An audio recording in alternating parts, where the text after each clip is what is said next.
Venezuelans on one hand, and then turn around to rescind TPS status for hundreds of thousands seeking asylum and protection.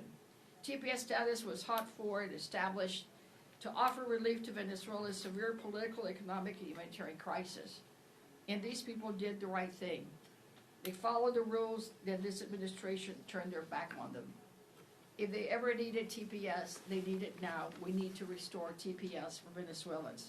We need Congress as an equal branch of government to fulfill its responsibility and keep its check on this out-of-control president. We need to reassert Congress's role in decisions of war and peace.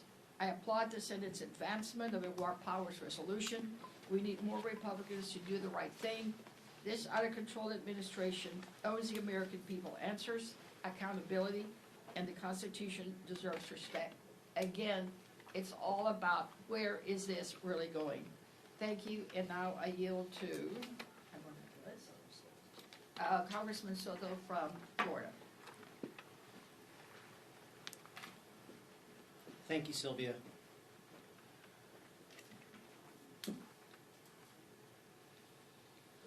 In Central Florida, we have many Venezuelan Americans and refugees.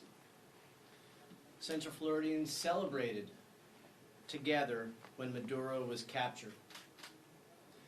He was a violent dictator that stole his recent election. But many were surprised when one dictator was replaced by another. Even worse, the Trump administration canceled TPS, temporary protective status, and many Venezuelans are still being deported.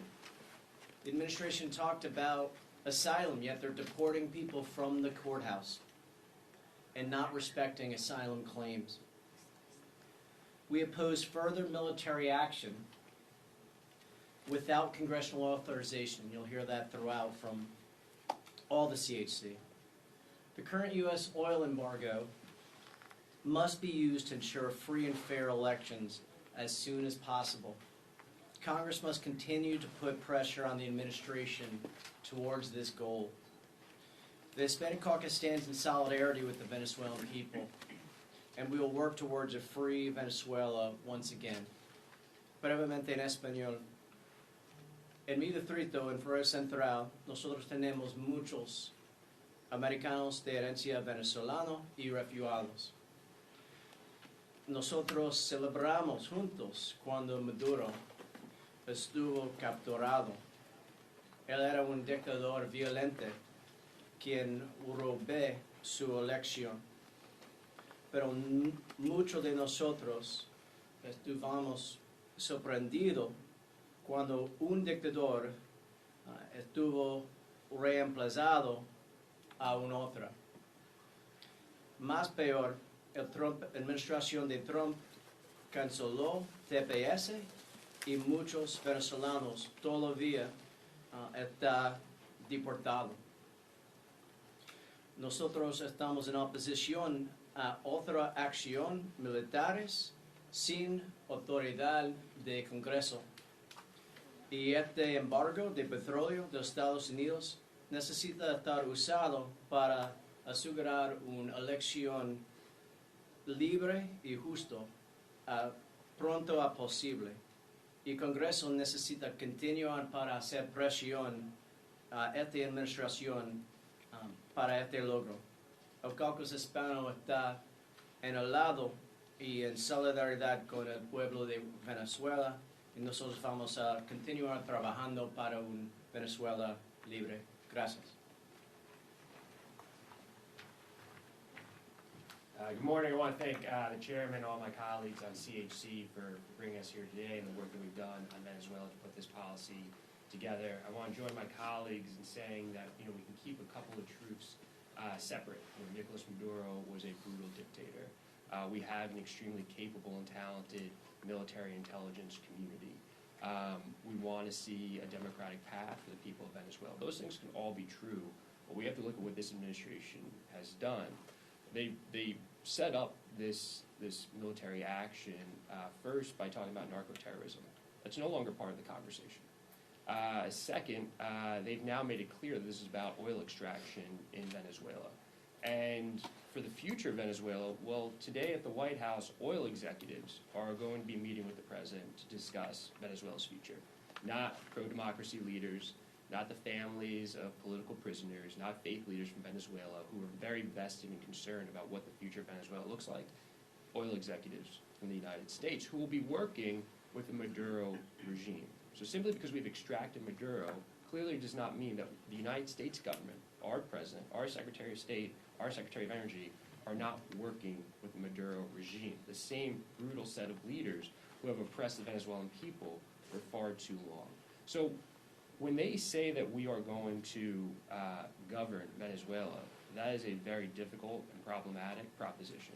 It's made even more problematic by the fact that they are bringing in people who are not vested in the Venezuelan people's future and democratic future, because that's made clear by working again with the remaining Maduro regime. So these are the things that we remain concerned about. These are the things that we have not been given straight answers by this administration, and that we'll continue to push them on, because as a caucus that is deeply vested not just in Venezuela, not just in the Western Hemisphere, but American principles and what they mean in 2026 and beyond, we are going to stay on this administration. We're going to continue to demand answers. We're going to continue to work for our communities here, as Congresswoman Garcia said, with respect to TPS.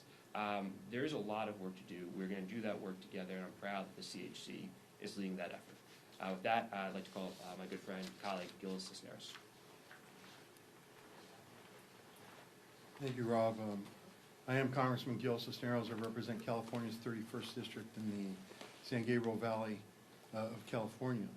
I'm also a Navy veteran, former Undersecretary of Defense for Personnel Readiness at the Department of Defense. And I'm honored to be here with my colleagues today to call out the President's actions in Venezuela. The Constitution is clear. Only Congress, not the President, has the power to authorize any military action. The pursuit of military intervention and regime change without any concrete plan on how to address this instability now created within Venezuela is ludicrous. I know because I served in our military. I worked in the Pentagon.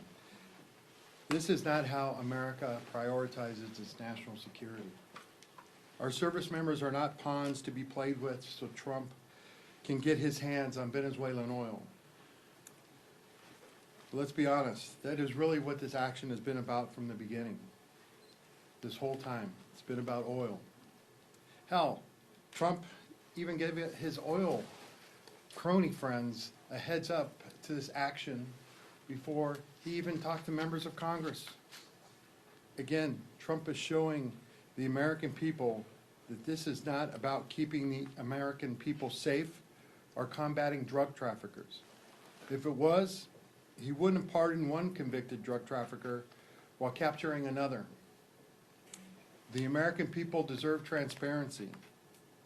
But Trump, Hegseth, and Rubio are hiding from accountability, and they need to publicly testify about their future plans, because time and time again, they have lied to members' faces in public and in closed-door briefings about and the country deserves to know the truth. I'm deeply disturbed by the President's unilateral actions in this highly contentious attacks in another country, and I stand firmly against sending America into another endless war over oil. We cannot allow the President or this Trump administration to unconstitutionally and recklessly keep playing with our national security. The American people deserve more. And with that, I'd like to turn it over to my friend from Arizona, Representative Grajal. Thank you all for being here. I think what you've heard from every member is that the CHC is united in this statement that we need transparency, we need accountability, and we need an administration that's going to work with Congress. These unilateral actions are not making our democracy safer, not making our nation safer, not helping anyone here. We appreciate the fact that Maduro was a dictator. That is not a contested issue. The issue that we have to deal with is not just what's happening in Venezuela. What is the game plan? What are we going to move forward to? But the implication that this is just the first of many other efforts that the United States is going to get involved in other countries. So this is not about humanitarian issues. It's not about drug issues and narco-trafficking. It's not about that. It's about petroleum. It's about profits for this administration and their friends, and we deserve better as a nation. Thank you. I want to thank all the members that have worked on developing these position statements. Let me go through them again. The first point is supporting a free and democratic Venezuela. The Venezuelan people really deserve a timely and transparent election. El primer punto que apoyamos es de apoyar una Venezuela libre y democrática, y eso requiere unas elecciones transparentes y diáfanas lo más rápido posible. The second point is supporting congressional oversight and requirement authorization before any further military intervention. And we've heard from our members speak about that. We feel very strongly that any president from any party must adhere to that constitutional provision.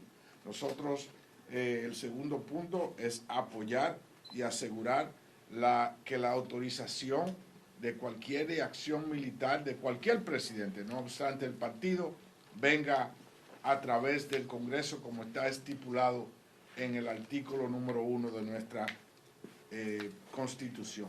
The third point is humanitarian protection at home and abroad and economic stability for Venezuela and the region. And of course, that includes extending TPS for Venezuelans. It is mind-boggling to think that Venezuelans that oppose the government, that are here in the United States today, may go back while the Maduro government is still in place. So we are obviously advocating strongly for TPS to be reinstated and extended for all Venezuelans. Nosotros, el tercer punto es de protección humanitaria, tanto aquí como en Venezuela, y entendemos que el TPS debe de ser restaurado y el pueblo, los venezolanos que se encuentran aquí en los Estados Unidos, muchos de los cuales son oponentes a la dictadura de Maduro, no deben de ser deportados hacia Venezuela, donde ellos van a enfrentar represalias de un gobierno que esencialmente todavía lo liderean personas afiliadas con Nicolás Maduro. Also, in addition to that, we also feel very strongly that political prisoners must be released. And as they release some political prisoners, other folks are being incarcerated simultaneously.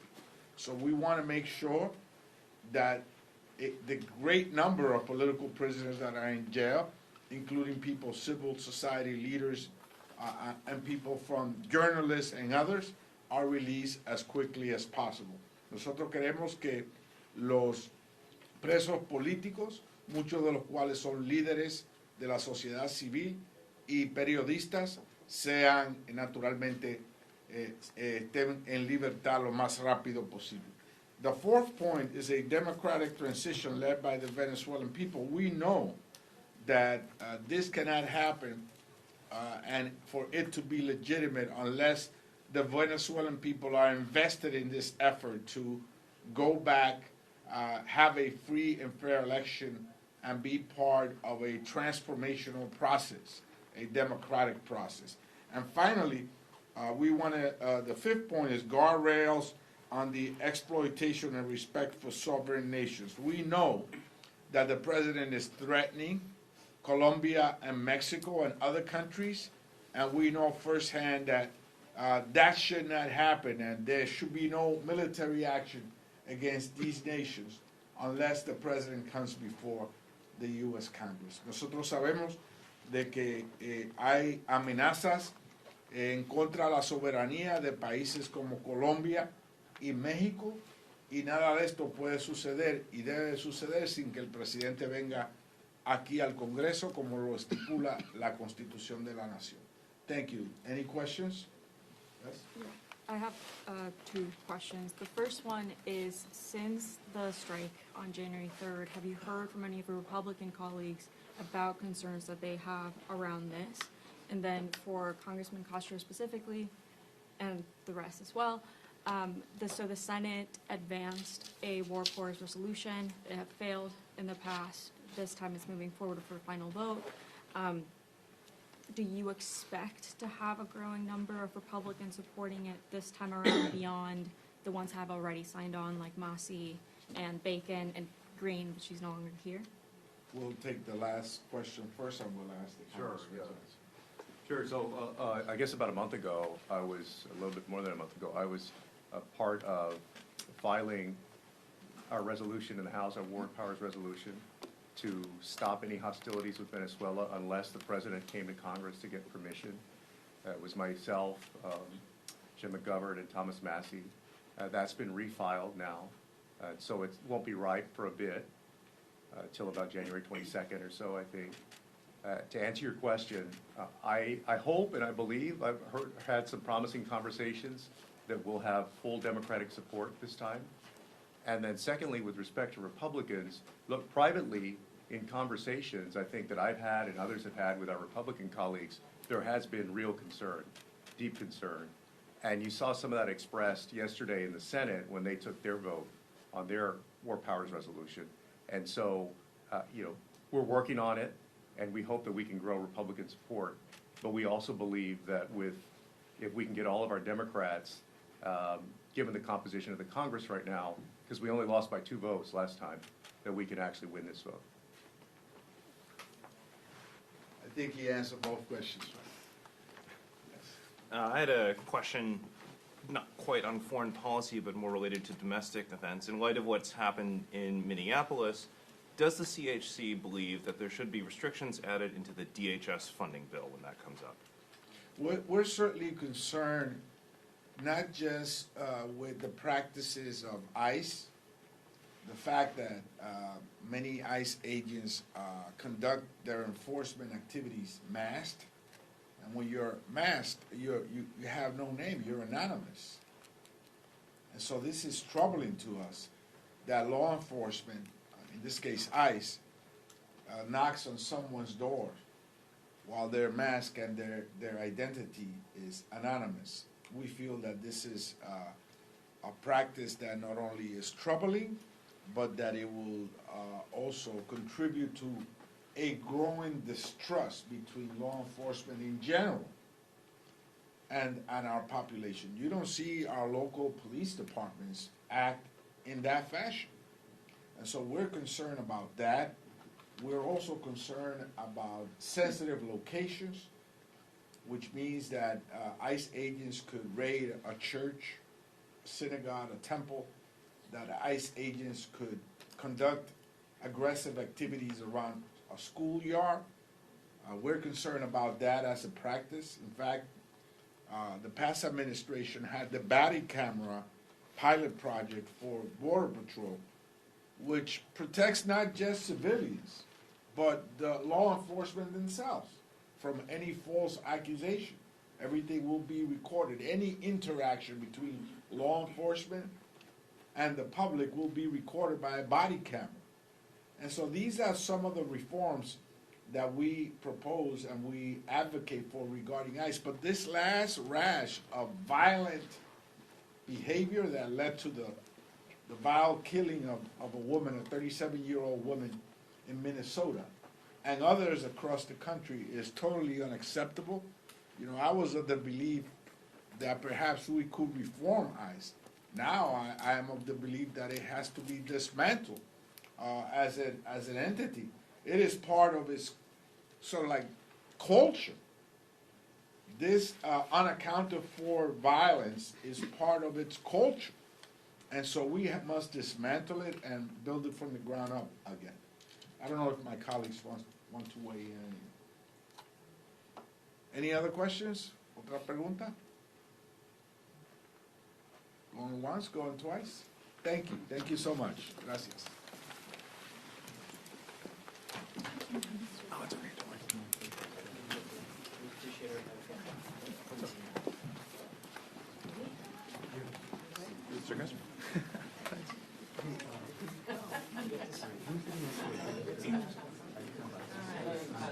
That's been there for like the last few days.